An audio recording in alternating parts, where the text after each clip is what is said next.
ओम शांति। आज 1 मई 2024 की साकार वाणी सुनेंगे। मुरली का सार है, मीठे बच्चे, तुम सिद्ध करके बताओ कि बेहद का बाप हमारा बाप भी है, शिक्षक भी है और सद्गुरु भी है। वह सर्वव्यापी नहीं हो सकता। मुरली का प्रश्न है, इस समय दुनिया में अति दुख क्यों है? दुख का कारण सुनाओ।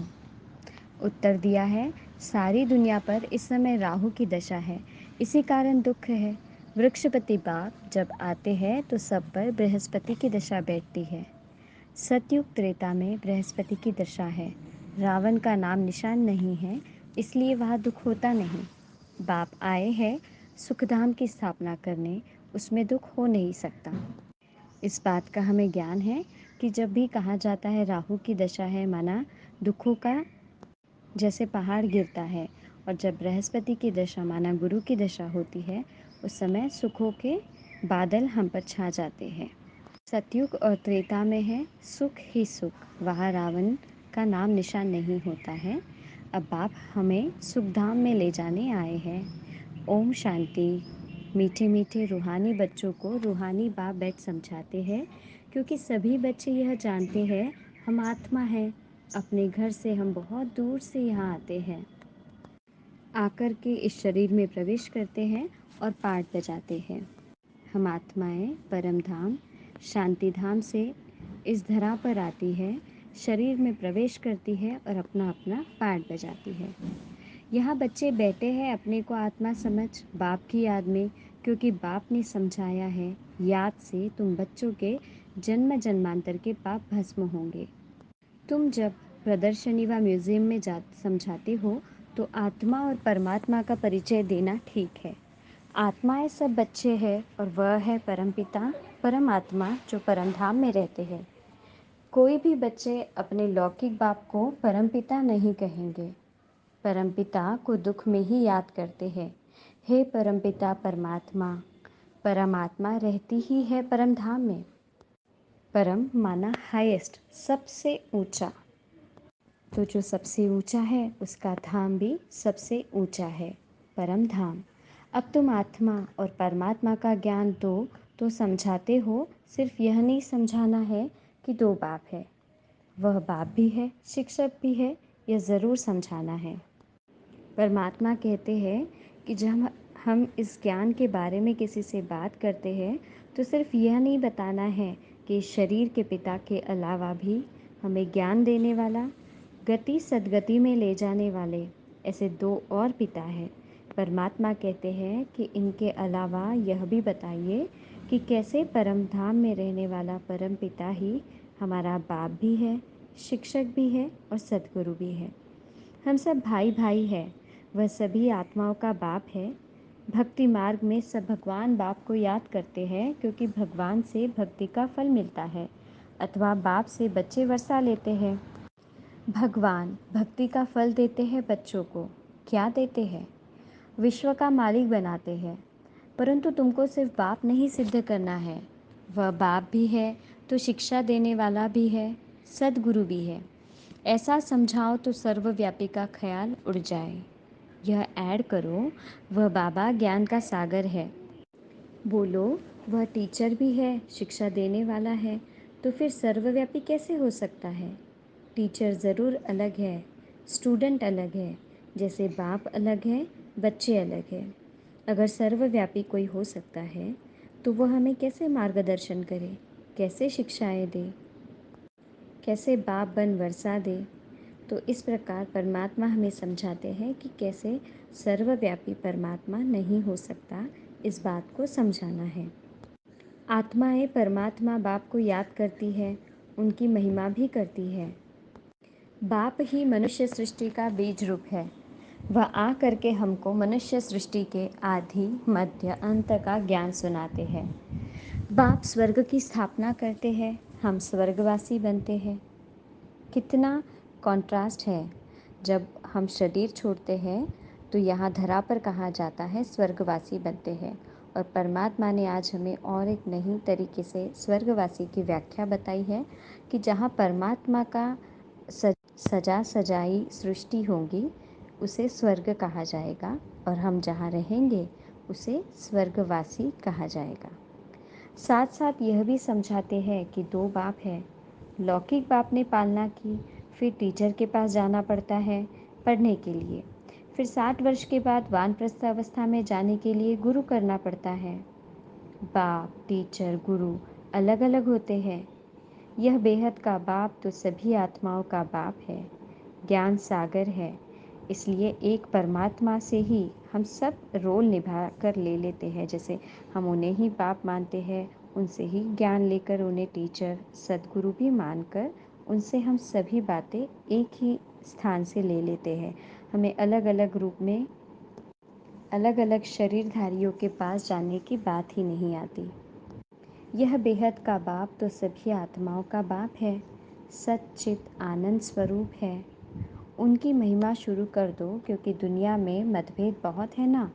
सर्वव्यापी अगर हो तो टीचर बन पढ़ाएंगे कैसे? फिर सद्गुरु भी है, सभी को गाइड बन ले जाते हैं, शिक्षा देते हैं अर्थात याद सिखलाते हैं। भारत का प्राचीन राजयोग भी गाया हुआ है। पुराने ते पुराना है संगम युग, नई और पुरानी दुनिया का बीज। तुम समझते हो आज से 5000 वर्ष पहले बाप ने आकर अपना बनाया था और हमारा टीचर सद्गुरु भी बना था।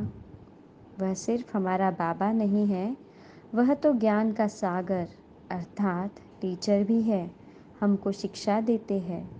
सृष्टि के आदि मध्य अंत का राज समझाते हैं, क्योंकि बीज रूप वृक्षपति है। परमात्मा शिव बाबा बीज रूप है, इस सृष्टि रूपी वृक्ष का बीज है। वह जब भारत में आते हैं तब भारत पर बृहस्पति की दशा बैठती है। सतयुग में सब सदा सुखी देवी देवताएं होते हैं, सब पर बृहस्पति की दशा बैठती है। जब फिर दुनिया तमो प्रधान होती है तो सभी पर राहु की दशा बैठती है। वृक्षपति को कोई भी जानते नहीं, न जानने से फिर वर्षा कैसे मिल सकता है। सदगति दाता एक है, गुरु अनेक है। सदगति करने वाला सदगुरु एक ही होता है।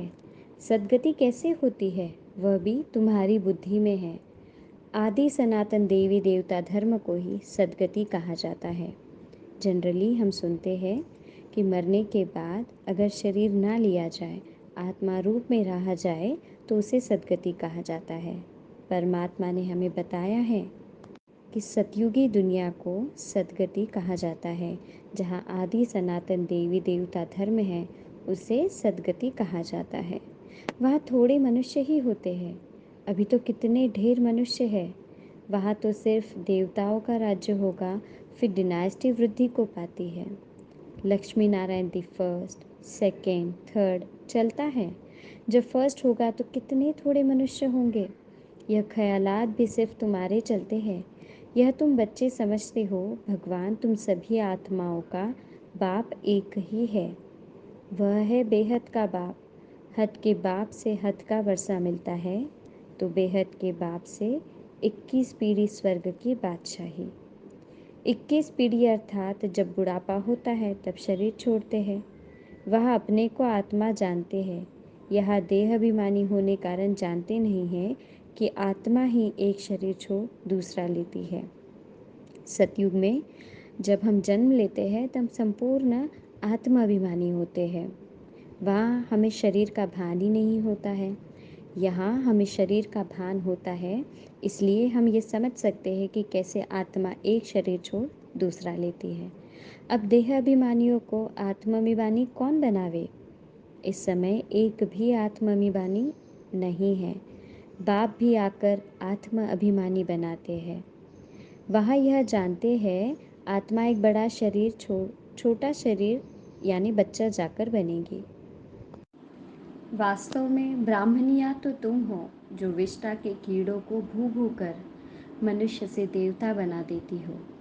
बाप में नॉलेज है ना, वही ज्ञान का सागर, शांति का सागर है। सभी शांति मांगते रहते हैं। शांति देवा किसको पुकारते हैं? जो शांति का दाता अथवा सागर है, उनकी महिमा भी गाते हैं, परंतु अर्थ रहित है। कह देते हैं, समझते भी कुछ नहीं। बाप कहते हैं यह वेद शास्त्र आदि सब भक्ति मार्ग के है। 63 जन्म भक्ति करनी ही है। कितने ढेर शास्त्र है, मैं कोई शास्त्र पढ़ने से नहीं मिलता हूँ। मुझे पुकारते भी है आकर पावन बनाओ। यह है तमो प्रधान किचड़ी की दुनिया, जो कोई काम की नहीं। कितना दुख है। दुख कहाँ से आया? बाप ने तो तुमको बहुत सुख दिया था, फिर तुम सीढ़ी कैसे उतरे?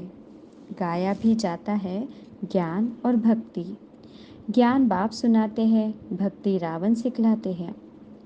देखने में न बाप आता न रावण आता, दोनों को इन आँखों से नहीं देखा जाता। आत्मा को समझा जाता है। हम आत्मा हैं तो आत्मा का बाप भी ज़रूर है। बाप फिर टीचर भी बनते हैं और ऐसा कोई होता ही नहीं। आत्मा सत्य भी है, चैतन्य भी है। बाप भी सत्य है, चैतन्य है, वृक्षपति है। चैतन्य माना जिसमें जान है, सत्य माना सत्य। तो बाप है सत्य और चैतन्य वृक्षपति है। यह उल्टा झाड़ है ना, इसका बीज ऊपर में है। बाप ही आकर समझाते हैं। जब तुम तमो प्रधान बन जाते हो तब बाप सतो प्रधान बनाने आते हैं। हिस्ट्री ज्योग्राफी रिपीट होती है। अब तुमको कहते हैं हिस्ट्री ज्योग्राफी। अंग्रेज़ी अक्षर नहीं बोलो, हिंदी में कहेंगे इतिहास भूगोल। अंग्रेज़ी तो सब लोग पढ़ते ही है, समझते हैं भगवान ने गीता संस्कृत में सुनाई। अब श्री कृष्ण सतयुग का प्रिंस, वहाँ यह भाषा थी ऐसा तो लिखा हुआ नहीं है। भाषा है ज़रूर, जो जो राजा होता है उसकी भाषा अपनी होती है। सतयुगी राजाओं की भाषा अपनी होगी। संस्कृत वहाँ नहीं है। सतयुग के रस्म रिवाज ही अलग है, कलयुगी मनुष्यों की रस्म रिवाज अलग है। तुम सब मीराए हो जो कलयुगी लोक लाज कुल की मर्यादा पसंद नहीं करती हो। तुम कलयुगी लोक लाज छोड़ती हो तो झगड़ा कितना होता है। तुमको बाप ने श्रीमत दी है, काम महाशत्रु है, इस पर जीत प्राप्त करो। जगत जीत बनने वालों का यह चित्र भी सामने है। तुमको तो बेहद के बाप से राय मिलती है कि विश्व में शांति स्थापन कैसे होगी। शांति देवा कहने से बाप ही याद आता है। बाप ही आकर कल्प कल्प विश्व में शांति स्थापन करते हैं। कल्प की आयु लंबी कर देने से मनुष्य कुंभकर्ण की नींद में जैसे सोए पड़े हैं।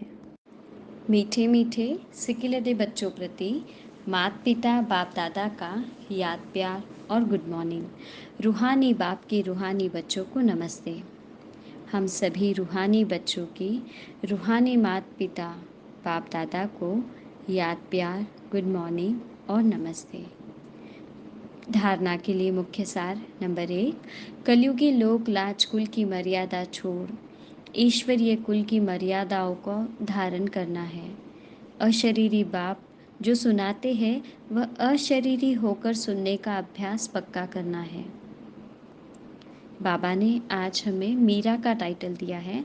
जिस प्रकार हमने मीरा जी की कहानी सुनी है कि हर प्रकार की लोक लाज छोड़कर किस प्रकार श्री कृष्ण की भक्ति में वह लीन हो गई थी, इसी प्रकार परमात्मा भी हमें आज यही बात समझा रहे हैं कि अशरीरी बाप जो हमें सुना रहे हैं, हम भी इस शरीर की सीमाओं से ऊपर उठकर अशरीरी बनकर अभ्यास करें।